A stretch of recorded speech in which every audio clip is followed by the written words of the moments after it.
Hi, I'm Morgan. And I'm Jake, and this is Neverland Navigation Radio.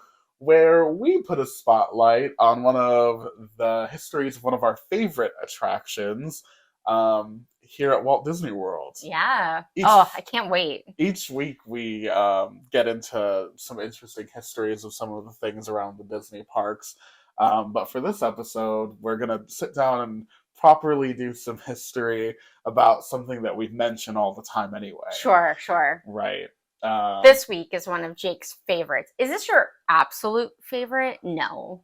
It's really hard for me to pick a favorite. I ride. know, because part of you wants to pick something classic and nostalgic, and part of you wants to pick something exciting. I know, I feel you. Yeah, this was, I think it's particularly hard for me to place this one because I love the original version of the ride for its history, and I love the current version of the ride for what it is, but in a completely different way. Yeah. So I think it's definitely one of my favorite stories of attractions. I was going to say, okay. Attractions. Okay. Is the new one, I'll just ask after you tell what it is. This is getting too... All right. So too beating around the bush. Right. Yeah. Right. Today we're discussing the history of Maelstrom and then Frozen Ever After. Right. Okay. So is that your favorite Disney movie? Frozen? Yeah. It's definitely up there. Okay. It might be my favorite. It's definitely probably the one I've watched the most. If I had to guess your favorite Disney movie, it's what I would guess. Yeah. I would I guess I should just agree. Yeah. Obviously, I've got childhood favorites that I grew up with, so that makes it tough. It does, but I know. Frozen is the first Disney movie that came out when I was like, I don't know, old enough to like discern good Disney movies from bad Disney movies or whatever. Right. And it's also a big Broadway style That's what musical. I was gonna say. Yeah. Which obviously appeals to me because I grew up with like a musical theater background. So yeah, it definitely appealed to me from the moment it came out. I was also a big Idina Menzel fan at the time, so when I heard she was involved, I was already excited before it even happened.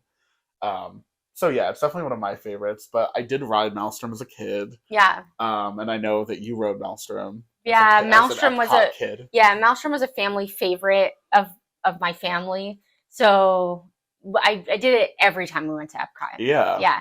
But back when it used to have lines even. It was toward the end of its life in the 2000s. I would say when the wait was relatively low, it was this weird thing where you could do this amazing thrill ride, but you only had to wait like sometimes only like 10 minutes or whatever. Was it Walk On in the 2000s, like when it was toward the late 2000s a little bit? Yeah. See, for me, on busy days it was on busy days it still definitely drew a wait because EPCOT was needing thrills at the time. Sure. Yeah. It was just Test Track, nothing in the World Showcase. Right.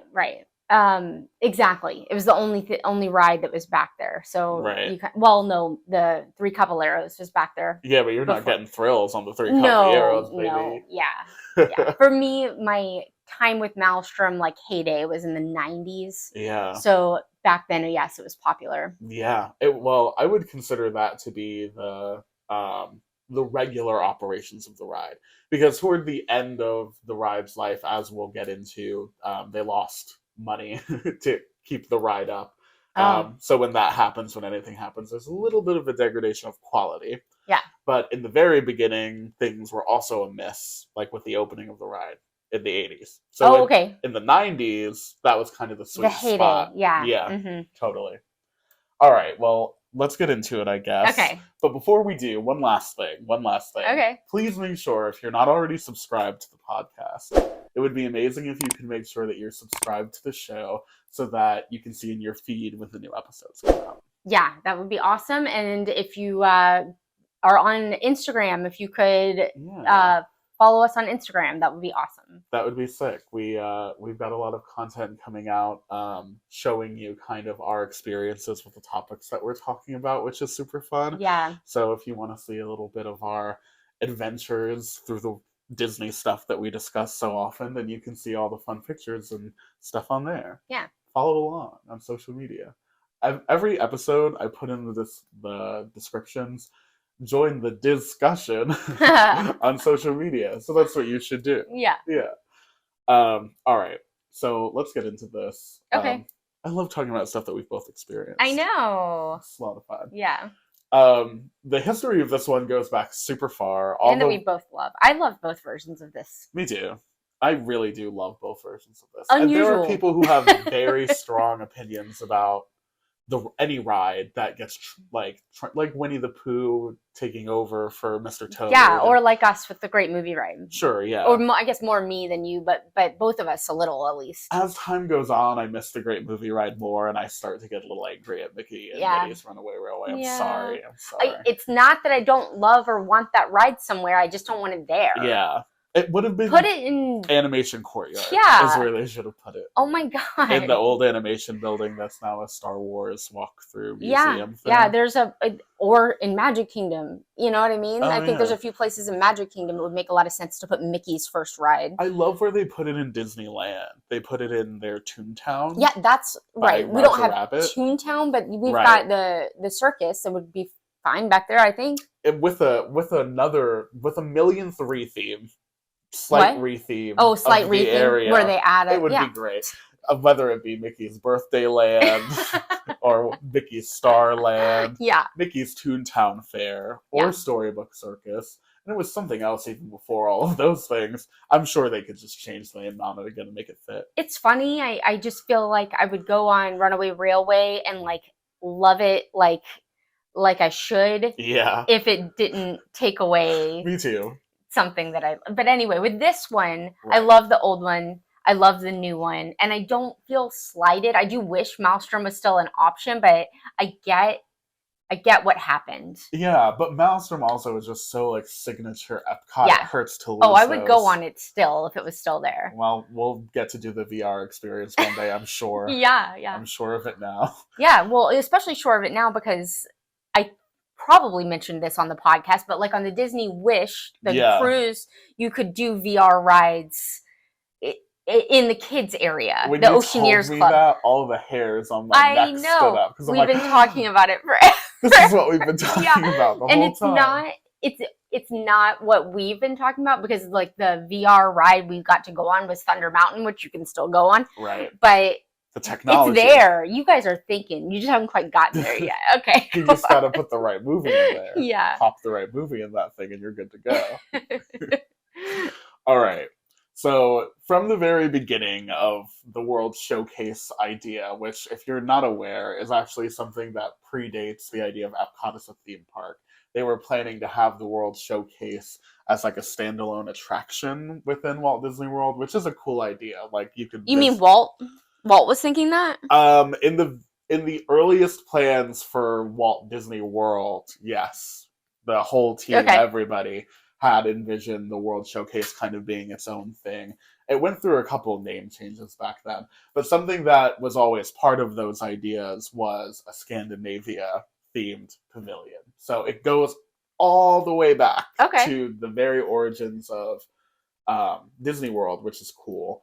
And eventually, after Walt Disney had died and the Epcot idea had received all kinds of proposals for what to do with it, they settled on combining another project, which was called a Future Themed Center, which would become Future World, and the World Showcase attraction, and pushing them together and making the Epcot theme park that we know and love today. Uh-huh. So, of those original World Showcase pavilions, they had always planned for there to be a Nordic pavilion, which was inspired by the Scandinavia-themed pavilion for the original World Showcase. Okay. So this was always part of kind of the idea. And when Epcot and the World Showcase opened in 1982, it actually opened with some bathrooms that were Denmark-themed. They were between Mexico and China, where the Norway Pavilion is now, and they weren't attached to anything. They were a freestanding building, and there are pictures of it on the internet that you can see. And there was nothing else Scandinavia-themed at all, just these bathrooms. Because even back then... Is this like a Rapunzel bathroom situation? Yeah, kind of. it was basically that, yeah. The whole country is just a bathroom stop. It's more that, have you ever been in the Norway bathrooms? Yes. It's those same bathrooms. Okay. There was just nothing around them at all. It was there was nothing in the pavilion. It was just, you could stop off the pathway to use this restroom. Okay. Okay. This is a good bathroom spot, by the way. Oh, actually, yeah. Yeah. Bathroom tip. Weird bathroom tip that we promised you guys like 2 years ago when we started this, that we would be telling you where to go to the bathroom. We don't do bathroom humor on the show, Morgan. No, I know. This isn't funny. I'm very serious. So these bathrooms were remodeled in like kind of a frozen, not frozen themed just at all, Norway. But Norway, yeah, which is to me frozen. Yeah. So, well, that's what they want you to think. Yeah, and there's a lot of like stalls and sinks, so there's not and it's back there a bit, so there's not usually a line. Just a fun. And they're usually clean. Yeah, fun. Yeah. FYI. And they probably have been that way since 1982. I don't know. When they opened. I don't know. It is weird that there was just a Denmark-themed bathroom. Yeah, but they don't seem really old. Like, you know how I'm sure they've been renovated. Yeah, but some of the bathrooms of World Showcase, I would say I would not recommend because they seem like they haven't been renovated in 20 years. We're going to have to do a bathroom episode. We're going to have to do a bathroom episode. We were going to. All right, we're going to make good on this. Okay. We're going to make good on this. Mark my words. Mini episode, I think. Mini bathroom episode? Yeah. All right, fine. Anyway, so these bathrooms are here. There's nothing connected to the bathrooms because even back then in 1982, they knew that they wanted to construct the Scandinavia Pavilion. Okay. So they were like, forget it. We'll just put these Denmark-themed bathrooms here because we know we're going to get a bunch of these Scandinavian countries all together for a pavilion right behind it. So we already have the plumbing and the architecture in place. So we'll just build the bathrooms so guests can have bathrooms. So what was where the ride and now Akershots, am I saying that right? There's nothing. There's just like plants. Interesting. Nothing. I'm gonna have to look this up. Yeah. All right. The photos are wild. Back then there were these EPCOT World Showcase mascots that looked like dolls, but they were huge and they represented like the different countries. And there was a Scandinavia doll. Like It's a Small World. Around. Yeah, kind of like that, but big and terrifying. Walking. Yeah, and they walked around, and you could take pictures with them, and people have pictures with the Scandinavia doll in front of the Denmark bathrooms that there was nothing around, just Denmark. Anyway, we're going to get past this. This was supposed to be a minor detail. Sorry. Believe it or not. No. Very interested. It's just very strange and unusual. I understand. But anyway, because they already had the plumbing there, they decided they'll open the bathroom. So that was the first indication that there was going to be more Norway stuff coming. And eventually the idea was that they were going to take a bunch of Scandinavian countries and represent them all in a single pavilion. But as we know from every time we cover anything from the World Showcase, funding is always the problem. So Norway ended up being the country that was going to put up 2/3 of the construction cost for the pavilion. Oh. So guess who gets represented in the World Showcase, baby? Oh, wow. Norway. Wow. So the Scandinavia Pavilion, which was originally going to be the Norse Pavilion, is now just the Norway Pavilion. But with a little Norse. Yes. Well, Norse, I think, is that whole area, but Norway and, like, Norwegians are also Norse, but just because you're Norse doesn't mean you're Norwegian. Very interesting. Okay. Oh boy, this episode, I'm like, the detail is there's so much to like everything. Like, we've been talking about the bathroom. Oh, but, like, I know, and so I had something else I wanted to say about the bathroom, but I'm not going to. What is it? What is it? I want to know. I bet that it was back when they had pink powdered soap. Oh my god! You could not remember that, right? No, but I've seen pictures. Yes, the soap in the dispensers back in the 90s and I'm sure the 80s was a pink powder that you just push it and then this powder would fall into your hand and it would turn into soap, like when you're lathering. I have the vaguest memory of this in an old, outdated shopping mall. Weird. Because I feel like probably they just hadn't changed what soap they were using. Yeah, do you know why they took it away? No. Because of anthrax scares. Anthrax. That's going in the episode description. We talk about anthrax so much. They were worried. Anthrax in the Norway Pavilion. In Disney parks, anthrax? Question mark. We're not those people. No, we've seen stuff that's not that far from that though on the internet, so it's not that much of a stretch. Yeah. Okay. Anyway, that kind of now we have liquid soap because of anthrax. Go on. Right. And that's what we learned today. Sorry, I didn't mean to hijack your. No, I'll talk about the anthrax soap all day. Okay, so just did a terrorist pun. No.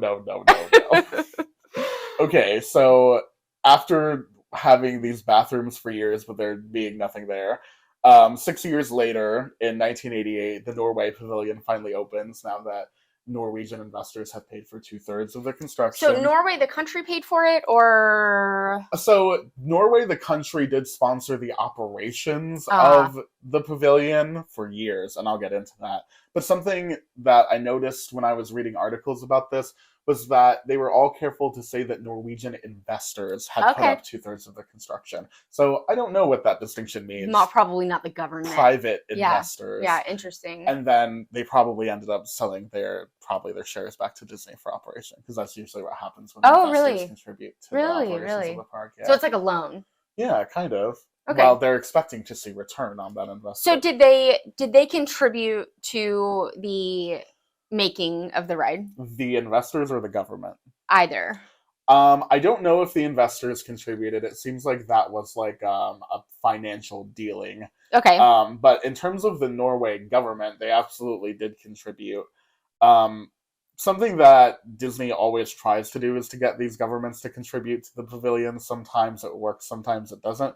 For Norway, it definitely did work. They want the people of this country to be satisfied with what they see, right? Yes. Like, oh yes, this is a good representation of my country. Yes, and Norway went on the record to say that they thought it was a good opportunity to boost tourism to Norway. Yeah, sure. So I want to go to Norway, and it's all because of Maelstrom. Yeah. Well, the Norway Except for Pavilion, I don't want to run into trolls and stuff like that. Oh, the trolls aren't even the worst of it. Wait till you get to the oil rig. Yeah. The Norway Pavilion, including Maelstrom, was supported financially to the tune of an annual $200,000 by the country of Norway until 2002, when they opted not to renew their payments. That's pretty low. Don't you think? Yeah, I do. I do. Yeah, I agree. Now I feel like that would be what, $12 million a year or something. I don't know. Yeah, no. Oh, I don't mean inflation. I just mean what Disney would be asking for. Oh, yes. Okay, yeah. They'd be asking for way more to build rides and stuff. Yeah. But anyway, yeah, so Norway supported them financially for sure, and it was a big deal for them. They broadcasted the grand opening of the Norway Pavilion onto Norwegian TV. Sure. At the time, it was 1988, and it was then Prince Harald V of Norway who was there on the ceremony, and the bathrooms are still the same, just in case anybody wants to use bathrooms that have been open since 1982 and predated the Norway Pavilion. The soap is just different. Right. They changed the soap because of the anthrax. Okay. Sorry. All right. We did this 2/3 thing. Okay. So Norway, the country, visited Imagineering as they were constructing the ride. Oh, okay. And they were like, okay, here are the ideas we talked about. And when they visited, they were like, oh, this is a little Trolls in the Foresty for us. We want to represent more of our actual country, which I guess is a valid objection. Yeah. So they altered the pavilion a little bit to focus on also Norway's architecture, culture, and mythology, to make it a little bit less storybook and a little bit more reflective of Norway's culture. So they also do that with the ride later on. Like, this was just the pavilion, but overall they visit them working on the ride, which at the time was called Sea Venture, and they wanted to make alterations to the actual content of the ride as well. Interesting. So what we ended up getting with the opening was, and I put in my notes, I put phonetic pronunciations of these things because, oh boy, these Norwegian names. Kringla Bakeri og Kaffe is the name of the bakery where you get school bread. Oh, wow. There. And also Akershus is the name. Yeah. Okay. Is the name of the royal banquet hall where you can meet the Disney princesses there. I was close. Yeah. So that was there on opening. And then the fjording is the shopping stretch that they have next to the entrance to the ride. And then out front. That you exit the ride into that shop? Right. Yeah, cool. Yes. And then Michael called that the jacket store the other day. It is. They have such nice jackets in there. I do think that every time I'm in there. I feel you, Michael. That is the jacket store. And then out front is the Stave Church, which is that big replica of that pointed church building in the front that has exhibits about Norwegian history and Loki stuff in there. and Thor. Yeah, right now it's got like the gods of Loki and Thor, an exhibit about that. Previously it had Frozen. In case you didn't know, filmmaking. There's a Marvel connection with Norway too. Oh yeah. Those, yeah. Or I mean, Norse mythology. They share the same source material, Norse mythology. Okay, and of course in the pavilion there was Sea Venture, which was going to be fully Norse mythology themed at first, as we discussed. But then after a visit, they felt like they needed more of like real life Norway. So they added an oil rig. Dude, yeah. Literally, that's what happened. That's exactly what happened. Okay. So the final version of the attraction, which was renamed to Maelstrom during construction, to the point where what does it mean? Do you know? I'm sorry. Maelstrom? Yeah. It's like a whirlpool. Oh, you did know. Good. Like the storm at the end. I was like, I'm putting him on the spot with a language question. No, actually, I hadn't put that in here, but I'm glad you asked, because I bet a lot of people haven't considered that Maelstrom is like that, how that culture refers to whatever you want to say, a typhoon or whatever. Like a natural disaster in the water? Oh, I don't mean typhoon. Or do I? Is that what they call a whirlpool in some places? Is it? Well, I mean... I mean whirlpool. Like a jacuzzi whirlpool? Or do you mean like a circle of terror in the ocean that's sucking in stuff, like in The Little Mermaid? Yes. Okay, got it. Or in Pirates of the Caribbean, in that one where they're in the Maelstrom. Yeah. Okay. All right, now we know. Yeah, it's that terrible... Whirlpool sounds way too, like... You're right. Hot tubby. It's because of the brand. I know. Why would you name a brand of hot tub after the... Okay. Design that's powerful. It's probably what their tagline is. Yeah. All right. Enough discussion of brands. So the final version that you got included elements of the mythology that they were going for before, like the trolls and the magical creatures in the forest. And it like juxtaposed that with some traditional Norwegian stuff, like the traditional Norwegian village that you get in the queue. Yeah, beautiful. And the loading docks mural, which was like a representation of the seafaring Norway of the past and the oil and a nurse. And then that's right. And there was a nurse there. The Norway of the present and the future. Yeah, is what that was supposed to represent, I guess. Yeah. And then it also. A ship. There's a polar bear. Yeah, there's a polar bear. Norway.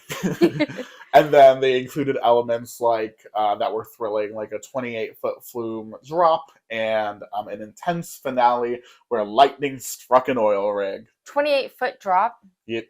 Okay. That's the flume drop on the ride. Yeah, I'm just, Sounds short.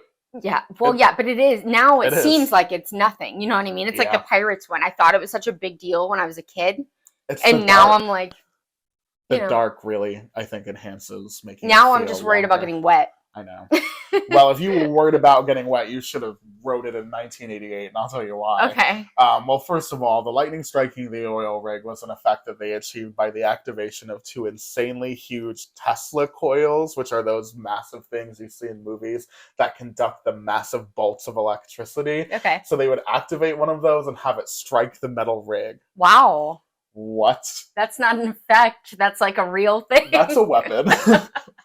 In combination with strong wind and rain effects in this portion of the ride, the finale sequence was the most intense thing at EPCOT, for sure, without a question. Did this change at one point, or was it always like that? Oh, it sure did change, and I'm going to tell you why. Okay. Because it's the effects were so intense that guests were originally handed ponchos before riding. Shut up. Not just because of the splash after the drop, but because the wind and water effects were so intense that they were guaranteed to be soaked. Really? Isn't that Do you have wild? years on that? I'm just curious. The opening year of the ride, and I'll tell you why it changes. Okay. The scene's use of live electricity in proximity to guests led to safety concerns, especially when during the opening, a Norwegian television reporter fell out of the boat when he rode Maelstrom on opening day. Was he standing? No, I don't think so. He just fell out of the boat. Although there were I didn't read any, I didn't read the actual, news clipping, but it was, a cited news article thing. Interesting. But yeah, I guess because I don't know why he fell out of the boat, but the wind effects and the rain effects were so like intense that people were complaining about them, and in combination with live electricity being used on the ride, when somebody fell out of the boat, I bet everyone was like, he's dead. There's no chance that you can survive live electricity and wind and rain. I see why they thought it was a little bit dangerous. Okay. So then they toned everything down, especially the wind and rain effects, almost immediately.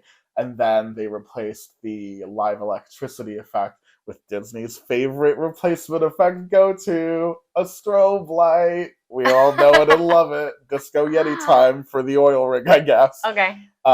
So the version that most people have experienced of the ride only really got you mostly wet during the scene where you plummet down the plunge. Yeah. And then slight wind and rain effects being turned on and off through various maintenance in the 90s. Yeah, I don't really remember Any wind or rain? No, I mean, no. Wow. Maybe wind. Cold wind, yeah. There's footage on the opening day of people in their ponchos being, like, completely wet, and people being like, that was the most thrilling thing I've ever experienced. And it's just so funny because the version of the ride that most people experienced wasn't even necessarily that thrilling because the final scene had been toned down so much that really the most thrilling part of it was the drop, which, as we've previously discussed, is not even that much of a drop. Right. So just by turning off Well, there's the backward part where they say you're going to go over the... Right. Back over the falls. Yeah, that's a little thrilling in a...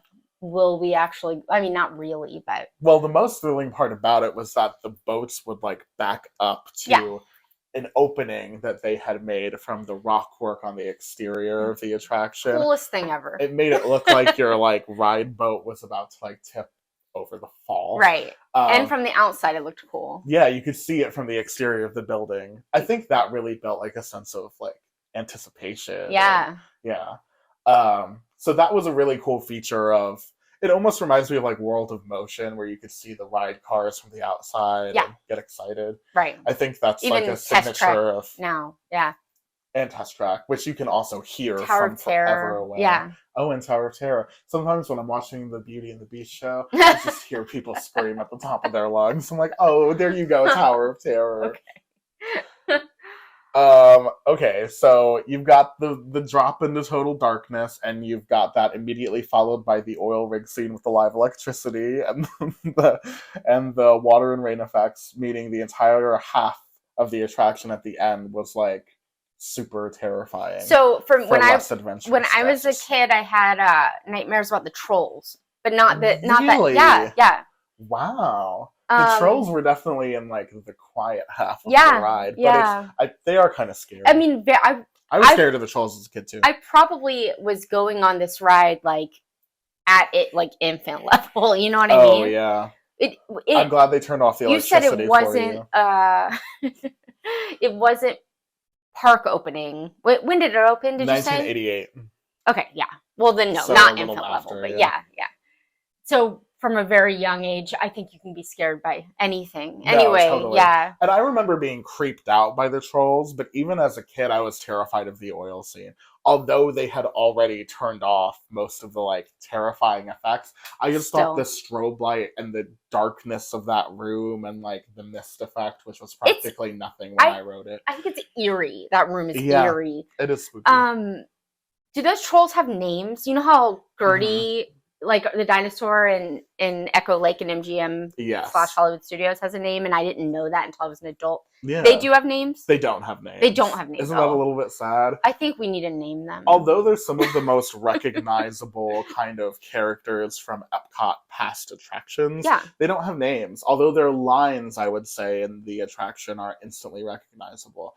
The three-headed troll, before he would send you over the falls and then down the chute, would say back over the falls, and that's iconic. And also in the opening narration of the ride, there's the line, "You are not the first to pass this way, nor will you be the last," which I think anyone who rode the ride remembers those, key lines. Yeah, totally. Definitely iconic. I'm sure people have named them. You know what I mean? Yeah. I mean, names for them, but I did look. We as super Disney fans name everything, like including the cats that roam around Disneyland. So I feel like you're right. There's gotta be, but yeah, Imagineering says no. Okay. I guess. Okay, interesting. I just thought maybe in the whole Norse mythology. Yeah. They came from, I don't know. Yeah, no, totally. It makes sense because it does feel like they do a good job of bringing those Norse legends, like the trolls and all of the spells and all of that to life in a way that makes it feel very authentic. So you feel like you're really in one of those stories. It definitely wouldn't surprise me if those things were based on actual pieces of Norwegian mythology, but I didn't come across any of that. But I'm just saying it wouldn't be surprising to me if they were inspired by an actual three-headed troll from an actual, Yeah. When I say actual, I don't mean real. I just mean from a real Norse myth. You know what I mean? Yeah. Right. A little confusing. Sorry, everyone. I don't think it was. Do you Oh, I just made it worse? Yeah. Okay, got it. Message received. People in their cars are not like, oh, he thinks trolls are real. He thinks there's a real three-headed. Yeah, DreamWorks. Yeah. They're real. Okay, totally. Do you remember the mural? Yes. Yes. Yeah. The mural's it's actually on my shirt, part of it. Oh, yes. Morgan's wearing a beautiful shirt from the Neverland Navigation Etsy shop. Yep. Where she sent the message to herself that said, hey, my favorite ride is Maelstrom. So she actually, made I might post this one. It doesn't have a Disney logo or anything. It's really... And Maelstrom just means whirlpool. Did you know that? Did you know? Maelstrom. On the back it says, it means whirlpool. It doesn't. Yeah. I would say that mural is pretty recognizable. Yeah. It had this big Viking guy on one side. That's the part that Morgan has on with her his shirt. hair blowing in the wind. Right. Yeah. And on the other side it was modern. And it had the nurse, which I just always thought was a weird element. Maybe they were at the forefront of medicine at the time. Norway. Yeah. There's probably something to it. That, maybe they explained it in that video I never watched. Yeah, Did you watch the video? Oh my god, the spirit of Norway. Yeah. Never one time. No, I didn't either. And I think that's what happens shame on us. to everyone. And actually, we love edutainment. We do. But yeah, we were kids, I read right? that video was part of the compromise of wanting to add for sure. I have no doubt. Doesn't it feel like that's what it is? Yeah, because that's what they thought would help tourism to Norway. Yeah. So they were trying to make sure. Yeah. It's unfortunate. Don't worry, Norway. I'm coming. Everybody walked right. Oh yeah, we're on our way right now. Save a seat. Because of the ride, though, not the video. No. No. All right. The Norway Pavilion was supported financially by the country of Norway until 2002 when they decided not to do it anymore. And I would say that decision was the beginning of the end. Because as we know, when Disney loses sponsorship or they lose funding or they lose whatever, that's when they start to think, okay, well, this has been this, and now it's time we need if we're going to pay for it, we need to be promoting something of ours. Yeah. Yeah. Totally. We get it. It's okay. In the meantime, though, I did want to mention a 1998 thing that was added, which was the Viking ship playground. Do you remember that? Yes. Oh my God. It was out of my memory and totally gone for the rest of my life until you just mentioned it. I think that's what our podcast is all about. Yeah. I think that's why you're listening, right? Yeah. Oh, I love that. Yeah. So that was added in front of the pavilion's restrooms, which, as a reminder, opened in 1982 as a children's play area. But then it was demolished in 2008, and I didn't even know this, and it was replaced by a flower bed, and Disney never told anyone why. Okay. If I had to guess, I think it's because the shape of it, being a boat, was probably deemed less conventionally safe than the average jungle gym type playground. No, because they've got a boat in I mean, maybe you're right, of course, but there's a boat with water and a water aspect in Toontown, or in what used to be. I guess it's gone now. I don't even know because I don't have Disneyland. Yeah, or it was in Disney World. I can't remember. Oh, okay. I'll look it up.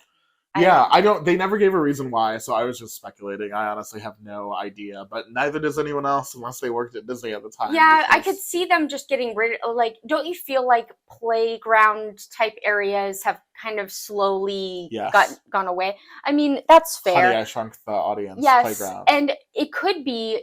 I mean, for any play area, kids are going to break their arms and stuff like that. My brother broke his arm on a play thing when he was a kid. Was it boat shaped? Calling to the stand our first witness. No. I'm just kidding. Yeah. So I could see that being something they don't want to deal with, because if your kid breaks their arm, doing whatever, that's going to impact what kind of magical vacation you're having. No, totally. Don't break your arm in Norway. Yeah. Say hi to the trolls. Go over, do something fun. So they put in a flower place, and that's now where I want to say Papa Noel, but I might be wrong, where they do the Christmas presentation during the Festival of the Holidays. Yeah, that's where the area. The Santa, which that's not what he's called there, but anyway, yes, they do that. Some of the stuff that they have in the bushes in that area are remnants of the playground. Oh, interesting. So you can kind of look. They're supposed to look like runes. You think they sunk it and by Castaway Key? That would be cool. That's what they should have done. Probably plastic, though. I don't know. Oh, you're right. Fiberglass. I have no idea what would last on the ocean floor. Right. Well, that's not our job, so it's fine. Yeah. Near the area where that flower bed is, they constructed an elaborate and authentically themed Norwegian summerhus. And that's the home to the new Anna and Elsa meet and greet that opened with Maelstrom's replacement, Frozen Ever After. That's right. We're at this point of the story. Pivot. Enter Elsa. Yeah. Making Disney millions of dollars immediately. So Maelstrom set out for its final sailing on October 5th, 2014, and Frozen Ever After opened on June 21st, 2016, in a pretty short turnaround for the attraction. Yeah. So and a pretty fat. We were just talking about this because the Frozen movie came out in 2013. I sure do. Well, 3 years, I guess. They decided to make a ride pretty soon after that movie came out, which is a little unusual. I feel like usually it takes 10 years or something. Yes, I think that Disney saw that Frozen was the beginning of another little renaissance for them. Well, they closed Donald's boat in 2011. Is that when you said they closed that boat too? 2008. Okay. Close in time. Donald's boat was called the Toontown. Miss Daisy, and it was in Toontown, yeah. Yeah, I remember hearing that they closed a bunch of different... And in Disneyland. That's why I couldn't remember it, because it's both. Both. And that's in the area... This is the one that's water, the Disneyland one. Uh-huh. And in Magic Kingdom, that's where the Casey Jr. splashdown is now. It's still open. In Disneyland. Yeah, in Disneyland. Cool. I'm just saying, so then it's on a boat. Right. Yeah. Gotcha. Anyway, sorry. That's cool. A different boat-themed playground. I wonder if there are more. Yeah. Could be. Anyway, so Maelstrom closed, Frozen open, 2-year turnaround. Part of getting it done so quickly was keeping the ride track and the boats from Maelstrom, with all of the scenes being changed for the new Frozen storyline. That helps, right? I mean, yeah, we've seen them do that on a bunch of rides. Tiana. Yeah, that's Tiana. what they're doing right now to Splash Mountain. Yeah. So that's kind of what Disney does when they want to inject their own IP into stuff. They kind of take the bones of whatever was there before and they kind of put up new scenes around it, which is what they did for this. Most of the stuff was replaced for the new storyline, which is Elsa inviting you into Arendelle and then to her palace to celebrate Summer Snow Day is the official storyline of the attraction. Although when you ride it, it kind of just feels like the beats of the movie. Summer Snow Day. All right. Because remember, at the end of the movie, it's summertime. Yeah. But Elsa has caused an eternal winter. But then at the end of the movie, it goes away. She figures out how to do it. But then she makes the snow again for the ice skating and stuff at the very end. Oh, okay, yeah. So they're like, look, she's using her power for good. I guess that's what we're celebrating in this. Okay. It's honestly kind of a vague story, I would say. I would say it's a recap of the movie like they do in a lot of the, like the Little Mermaid ride. But the story is consistent with the dialogue because they do have in the beginning, Olaf was like, you're here invited. For Elsa's big celebration and whatever. And they changed some of the lyrics to the songs to be fair. Elsa's special day and all that stuff. So, yes, it does feel exactly like the movie. And a part of that, I think, is just the fact that they plop Let It Go into the middle of it because they had to do Let It Go. Yeah, they had to. So you're going up and seeing Elsa for the summer snow day, but what you're seeing her to do is just to perform her hit song "Let It Go," basically. And then she sends you back, not over the falls, because they close that part up at this point. Yeah. The rock work was sealed, and I would presume the reason they did that was because they knew a lot of children would now be riding the ride. Like a lot of Frozen is primarily aimed toward the young. This isn't the youngins. Supposed to be scary, right? So they probably don't want to scare them. I think. Yeah. My personal opinion. Even the drop isn't supposed to be scary. Yeah. And it still does, I think, feel longer than it actually is because of the dark aspect. But now that the oil rig electricity is gone, it's okay that little thrill is there. Yeah. You know what I mean? Well, I also think if they left that part open where you could where it looked like you were going to go over the rock or whatever, the light from the sun coming in would mess with the effects of Elsa's magic all over the ceiling and stuff like that. I also considered that. Yeah. Actually, that effect is something that I was going to talk about a little bit later, but I should mention here. It's one of the only things left over from Maelstrom, the original. Oh, cool. Because the troll would say back over the falls, and then that same spiral of fiber optics would appear over your head as you traveled back. I love fiber optics. Fiber optics feel like EPCOT's like bread and butter, you know what I mean? And I like that they still have that. Yeah, it's like that, and it's such a beautiful effect that's the part that was kept from Maelstrom. That makes my heart kind of happy that got to be saved, because it was my favorite part as a kid. So then I guess that's not why. So then the lighting didn't affect that. No, but they have added a bunch of screens and stuff to that hallway that weren't there during Maelstrom. The reflections, so that could still be the reason. Okay, they don't want the light. That's something I didn't consider, but probably contributed.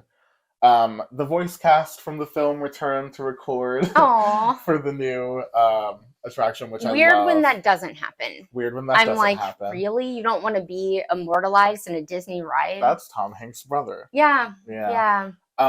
So they get to see. But since I love Tom Hanks, I assume he just wants to do his brother a favor and give him some work. And that's the spin. No, I'm just kidding. I agree. He's got that image, doesn't he? Yeah. Where he's like nice. Yeah. You get to see Olaf, Marshmallow, the Snow Geese, which are the little snow babies, Kristoff, Sven, Anna, and Elsa, who appears in both her Let It Go dress, and then Anna and Kristoff in their Frozen Fever outfits from the short. Costume change. Which I think is the first time that they incorporated outfits from a short into an attraction. That's kind of weird. Kind of fun, but kind of weird. Anyway, and the ride, of course, wouldn't be complete without seeing some trolls. Different trolls, but trolls nonetheless. They're in there. Frozen Fever, of course, massive, crowd-eating success. Constantly long lines, that kind of thing. Yeah. So these newer rides with IP like this don't have sponsorship outside of Disney, right? No. Okay. The only sponsorship that that area has ever received was the $200,000 annual dollars from the country of Norway. But when they decided against their American embassy's recommendation, when they decided not to continue that, it was Disney's, and they had a massively popular movie on their hands, and they decided that they were gonna. Yeah. Also, probably, honestly, the revived interest in, and this is what Disney said, so I know this is what they wanted, but the revived interest in the Norway Pavilion in general as a result of Frozen opening, no matter how culturally authentic the Maelstrom ride was, the fact that so many more people are going through the Norway people now than there were before, it's kind of you win some, you lose some kind of situation. I definitely feel like the cultural authenticity of Maelstrom was such a signature part of the early EPCOT days of celebrating the cultures in their details. Right. And though Frozen does still have some of that, for example, the Norwegian village in the loading area still feels very authentic because it's basically the same. They've just added some Frozen themed props and stuff to it. I think that area still really feels authentic. Yeah. I feel like that the town, though, a lot of that was changed, right? I feel like it's so much better now. they've added like buildings and stuff that weren't there. Okay. Because it went from being like a quaint little town, they turned it into like a harbor for Frozen. Yeah. Okay. You know, they've like revamped the surroundings definitely. But like the bones, I guess, are still kind of the same, and it does feel very like older Norwegian village type of thing. Don't get me wrong, it's no mural depicting the history and present and future of Norway. It's not that on the nose. Unless I'm remembering wrong, which is possible because, as I said, the like heyday of me going on this ride was in the 90s when I was a child. I thought I remembered the line being kind of like that windy. You know how I hate those windy. I think it was. Yes, but it was inside, which was wonderful. Yeah. That is always nice. But now you're like kind of going through Arendelle. Yeah. I mean, honestly, I'm going to be completely honest here. I think I've only gone on Frozen with a fast pass or lightning lane. Nice, yeah. Because the line is just unrelenting. Yeah. You know what I mean? Like it's never below an hour. It's always So I'm not sure I even know if there's areas I don't know, that's possible. I wouldn't be surprised. You've done it though, and we did. Oh yeah, I've done it a bunch. I think the area Maelstrom was definitely more just switchbacks with the surroundings. Is that what it's called officially? Yeah. Oh. Or I don't know if that's that official, right. but I've just heard it called that so much that that's just what I think when I think of those things. Yeah. But I definitely think that Maelstrom was that, and then like the village around, and in Frozen they like built a building into the middle of it, and they like built another building at the end where the loading dock is, and they changed what the buildings on the top look like. Right. So now it's like practically a whole different thing. But like the village like setup of where the houses are and where the wall is below the houses, all of that is from Maelstrom. Yeah. So at least all of those details survive. Weren't they from the exit? You exited into a village? I think that's true. Yeah. Actually, I didn't even look at what the exit was. I swear you. Maybe it's my memory is that you exit. Now. Yeah, you exited into a village, and then that's where you walked through the building that had the show. The not film. Building room. Yeah, room. Like theater room. And then into the. I don't know. I would assume gift shop. I would assume same gift shop. I'm not sure. The fjording. Yeah, I think you're right. Yeah. Yeah.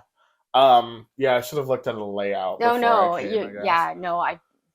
But also, I just don't remember because that was so long ago for me to remember what was before and what was after. I just can't. What do you exit to in Frozen? You exit through.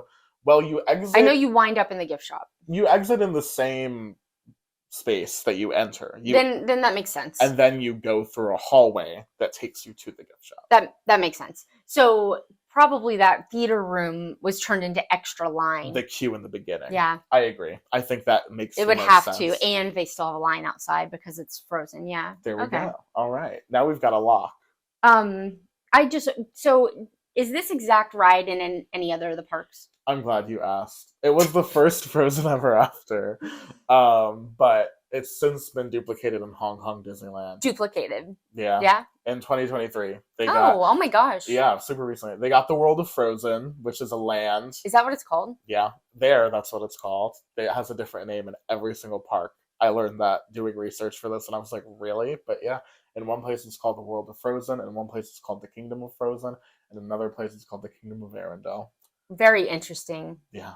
There's got to be cultural reasons, right? There's got to be. Yeah. It's probably whatever tests better in the region. Yeah, right. Really with the language and how it works. And yes. So, okay. So since we've got Frozen Ever After in Norway in EPCOT, which is not expandable, right? Mm-hmm. It's not expandable, I don't think, is it? I don't think I don't know what's behind Norway. Me neither.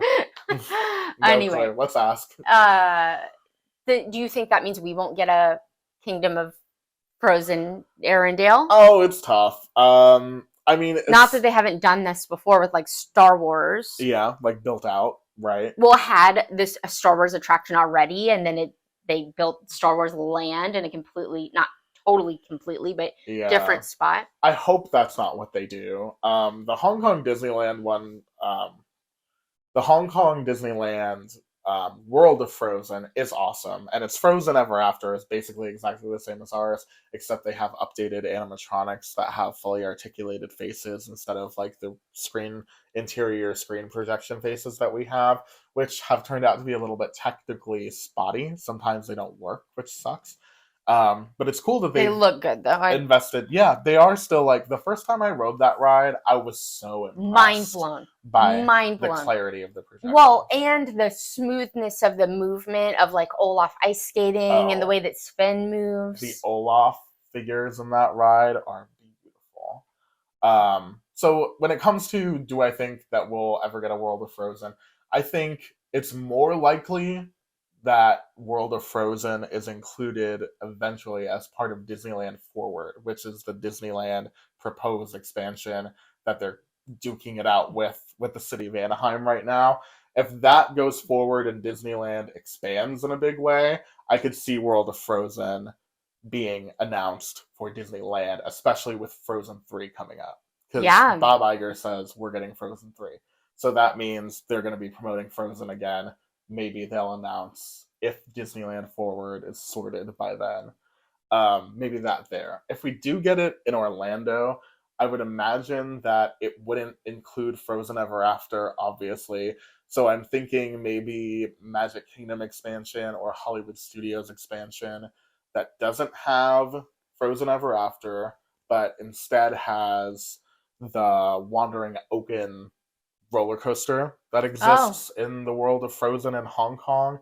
I would think maybe that would be the anchor attraction for a Frozen land that has like probably just that food dining, maybe like a flat ride and a character meet and greet or whatever. I would assume that would be, if they were trying to fit it into Orlando, like force it into Orlando, I think that's what it would be. Hey, if any of you listeners are cast members at EPCOT, please send me an Instagram message and tell me if there's room behind Norway. What's going on back there? I mean, wouldn't that be a cool way to expand if that was just like the thin opening to and they Frozen? Made it like Arendelle? Or is it that you're stepping into the fantastical side of Norway? That would be cool. Yeah. That would be fun. I think I would love to see it as an expansion. But otherwise, I'm worried that us having it in Norway will prevent us from getting a Frozen. You know what I mean? I don't think it's nearly as likely on this coast as it is the West. I don't think so either. Because of that? You think because of that? I also think World of Frozen is huge. Yeah. The World of Frozen in Hong Kong is massive. I don't think it would fit into EPCOT. Like, I would love to see them do some kind of expansion, but that exact expansion or that level of expansion, I think it would eat multiple countries because it's a huge castle. Well, I know. I'm talking about going back and then out. Yeah, I don't know what's back. Yeah, we don't know. So if you're right, if you happen to know, please send me an Instagram message, and then I might bring you on the show. That would be fun. That would be so much fun. All right, so I already went over the differences between them. Okay, so there are also two upcoming clones of this. One in Tokyo Disneyland, and one coming to Disney Studio Park, which is in Disneyland Paris. It's like their version of MGM that's about to get a massive expansion. Kind of. It doesn't like have any of the same rides. It's just movie studio themed, so it's kind of like it in that way. Well, and it keeps expanding, so I think that's a good comparison. It's it was smaller to begin with, so then there wasn't much comparison, but it's growing right. So because all of these are exact, basically, with different animatronics, clones of Frozen Ever After, it is kind of different technical animatronics, same characters, same story. Yes, same story. Okay. Summer Snow Day and all. Okay. Everything is the same. I looked it up because I was kind of interested to see if they would make story changes or even outfit changes, but no, even the Frozen Fever dresses have made their way to Hong Kong. Surprising. Every detail is the same. So it's interesting that in 2023, the Hong Kong Disneyland version opened, and it's exactly a replica of the Epcot ride except for the animatronics. So in that way, the duplications of Maelstrom's original track layout and the ride vehicles will be experienced by guests around the world nearly a decade after the original ride's closure. Isn't that wild? Mm-hmm. Maelstrom lives in that way. In track layouts and boat rides. All right. Well, the boats are the same. That's kind of interesting. Yeah. look at where Maelstrom's bones have made their way. Yeah. So Frozen 3 is coming. Maybe we'll get something with that. That's all you know, that it's coming. That's all. I think that's all that there's been. Yeah. Is that they announced. Well, that's what I meant. You would know if something else. They announced that it's coming. Jennifer Lee is not returning as director, but she said that they have a great concept for Frozen 3 and that it absolutely deserves to be made. Which I guess is an alarming first thing to hear about a movie, because I wasn't thinking it was going to be trash. But telling us ahead of time that it's not going to be is really worrying me that it might. Well, why is she leaving? Or why is she not coming back, I guess I should say. Maybe tired of Frozen might be the answer. I would imagine that money would prevent you from being tired of, I don't know. That's a weird. Well, some of these people have a lot of money. All right. Yeah. But yeah, I would imagine it's tempting. I don't know. I don't think they gave a reason. I would like to know. Yeah. I'll ask her if I ever see her. Why'd you leave Frozen 3? Thanks for Frozen 1. And 2. So everybody remembers Maelstrom. Everybody, I think it's an EPCOT fan favorite. Oh yeah. It's a fan favorite of the fan favorites. And I wrote this for the end of my thing. With Maelstrom being a well-remembered example of classic Imagineering and Frozen being an obvious representative of both the past and future of Disney, both attractions capitalized on the charm of Norwegian culture and folklore to provide guests with chills, thrills, and Disney magic by the boatload. Good job. That's what I think of Maelstrom and of Frozen. And it's honestly, that's why I like both versions, because they're both from the same thing. Frozen is based on like Norse, Norway culture and mythology and all of its ways, and in the same way that Maelstrom was. It was fantastical and it was magical, and it wasn't like, you know, as educational as it sounded maybe the Norway investors wanted it to be. But it used all of that cultural charm to tell the story. And I think Frozen kind of does the same thing. Yeah. So that's why I picked it to be the thing that I wanted to talk about for a full episode. So thank you for listening to me talk about it for a full Yeah, that was fun. amount of time. Thanks. If you remember writing Maelstrom as well as you did, do you feel like there's anything else they could have done with Frozen other than put it, like, I think it was so obvious when Frozen came out to put it in the Norway Pavilion, sure. right? Yeah. So obvious. But if we wanted to spare the Norway Pavilion, do you think they could have, I don't know, turned Snow White's Scary Adventure into Frozen Ever After instead of turning it into a meet and greet or whatever they did with it? Or like, do you think a Frozen ride would work in another park? I think a Frozen, I think any IP type situation that is essentially a dark ride, although this is a boat ride, would work in Magic Kingdom. Yeah. So yes, I do think it would have worked really well in the Fantasyland extension. Yes, New Fantasyland. New Fantasyland, back by like the Little Mermaid. I think that would make a lot of sense. It would have been cool, yeah. Yeah, not taking the place of Snow White's, because then it wouldn't have been a boat ride. And I think that although I guess it doesn't have to be. Let's see. Or does it need to be a boat ride? I guess not at all, now that I think about it. I guess not. I hadn't considered it being anything else, but it could probably be like a dark ride. Mover. Yeah, like a dark ride of some kind. Yeah. Yeah. To me, that's it. But they've been putting in a bunch of stuff into Hollywood Studios that is like, that's a movie. Yeah, exactly. Literally, that's it counts as a movie, so we can put it there. Yeah. Yeah. It does make sense in Norway. Thinking, yeah. It would make sense in either of those two other parks. It obviously wouldn't make sense at all in Animal Kingdom. When you asked if I could picture a world of Frozen being anywhere, the only reason I even said Hollywood Studios as even a question was because they'll put anything in there. Yeah, they will put anything in there. It's a movie.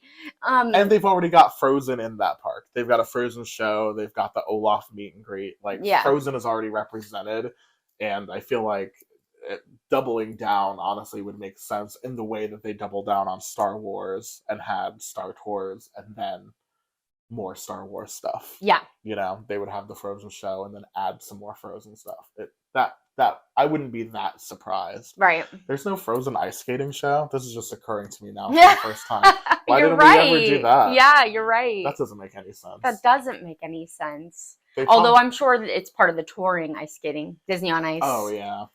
Oh, totally. Frozen on Ice. When we lived in Tennessee, we went to Disney on Ice a few times. Oh, really? Well, yeah, because I missed Disney so much. I've always been secretly curious to go because, like, I want to know what the production is like. What is the set like? What are the costumes like? That's what I'm interested in. Okay, yeah, it's what you would imagine. You know what I mean? Yeah. Like, you know, it's not Disney. Right. It's a touring show. Right. It's a touring show, and it's produced by a company who is not Disney. They just license the Disney stuff. Yeah. But I still want to go because I'm just curious about that kind of thing. What are you curious about? You're gonna give us an entire episode's worth of content tomorrow? You're gonna save it for a big surprise? Oh, I'm gonna save it. Okay, got it. Well, I'm excited for that destination, wherever it may be, and we're trying out this new thing where today I spent the whole time talking about Frozen and Maelstrom. And next time you're going to get to put a spotlight. And we're not saying this is like a whole new format and we're going to just do this forever and ever. We'll still go back to our top 10 type lists. And, we haven't done one in a while. We'll do that. Reviews soon. And stuff like that. We'll bounce around. But this was fun because this is the problem. You don't want to like squeeze like full history of something so important into like a small amount of time. You need and us talking about it, especially one like that, you basically talked about 2 rides. Yeah. I mean, not basically, you completely 100% talked about 2 rides. Yeah. There's a lot to cover.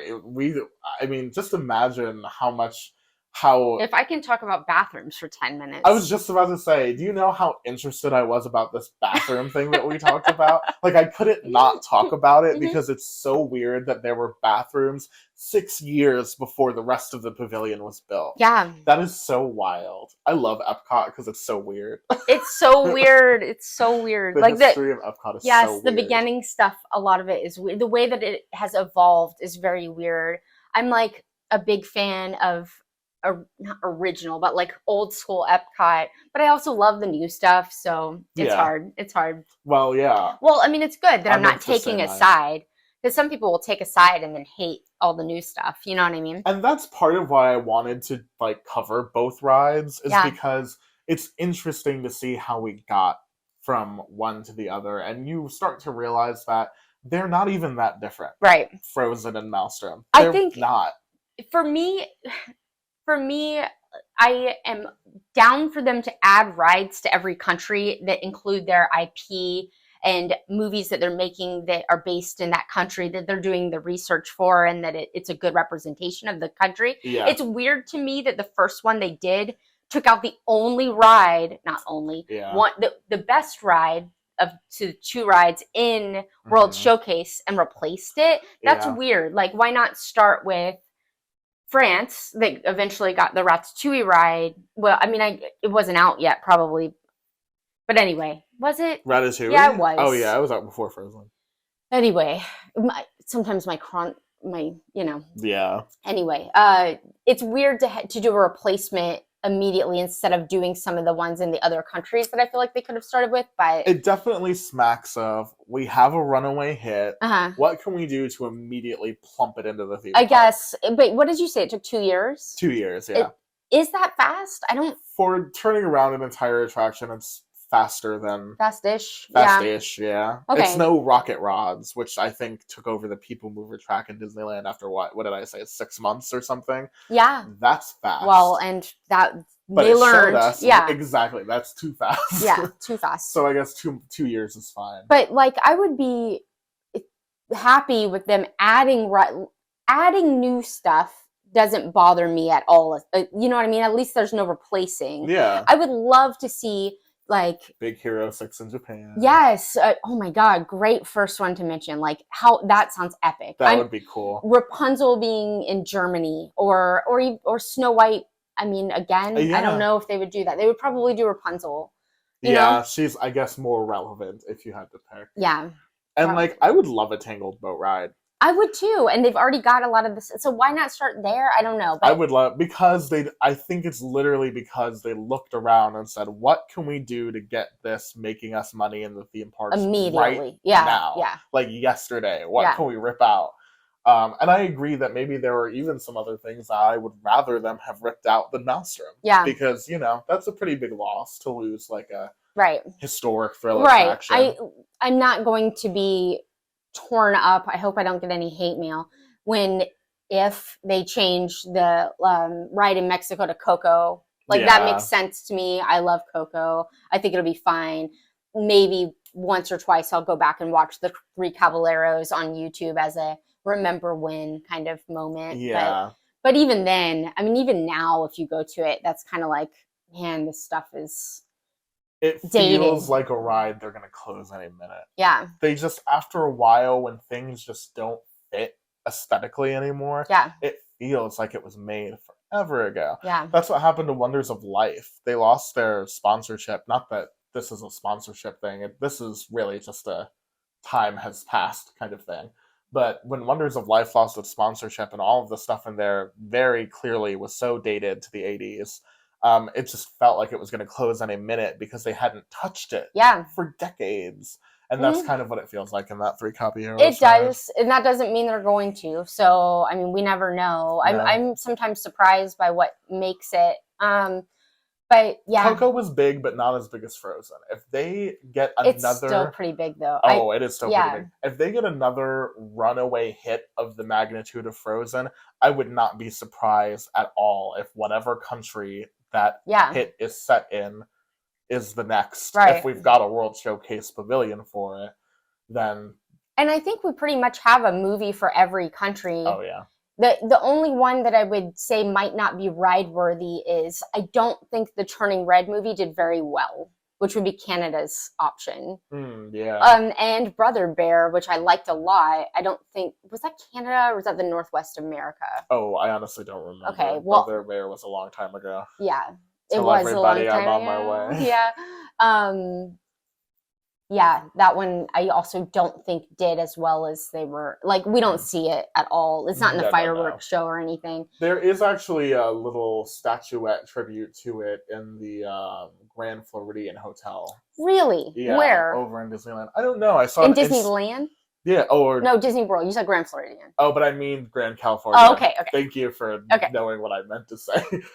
Yeah, there's a tribute to it there, and I don't even know. Oh, that makes perfect sense because it would. It is, but it would work there. Theme, that's a California. They could put one in Fort Wilderness. Except for I think it either takes place in the Pacific Northwest or Canada. Oh, okay. Sorry, guys. So it doesn't really movie. Yeah, got it. I could be wrong.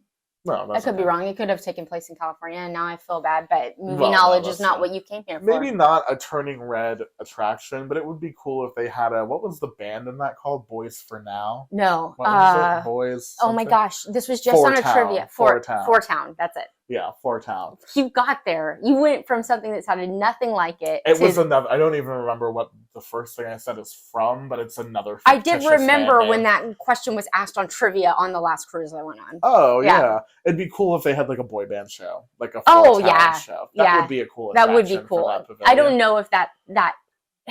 It doesn't totally make sense though, because they weren't a Canadian boy band. They were just touring and wound up there. You're right. But whatever. It's better than what do they have in there now that nobody ever sees ever? The Circle Vision show, you mean? Circle Vision show. Yeah. Like, I love the Circle Vision shows, and they were historic and groundbreaking at the time, but now nobody sees them. So, like Frozen is getting a ton of people into the Norway Pavilion, in my opinion, I think it's better for the cultural comprehension of the country for people to ride something and then at least get their foot into the pavilion and get to experience like the museum in the front of the Norway Pavilion that has like the displays in it or whatever. If they need to put a film at the end of it, or I guess they figured out that doesn't work. You know what I mean? But that's the same basic idea as Circle Vision, just that Circle Vision was impressive a while ago. I went and saw the Canada Circle Vision film, like just so that I'd seen it. Yeah. You know what I mean? It wasn't. Take it or leave it, whatever. Well, it was a one and done. You know, Like, I don't need it. And because I'm a pass holder, if I was doing 5 days out of my, like if I was coming from another, I wouldn't be spending time on that. It's just people aren't edutained in the same way anymore.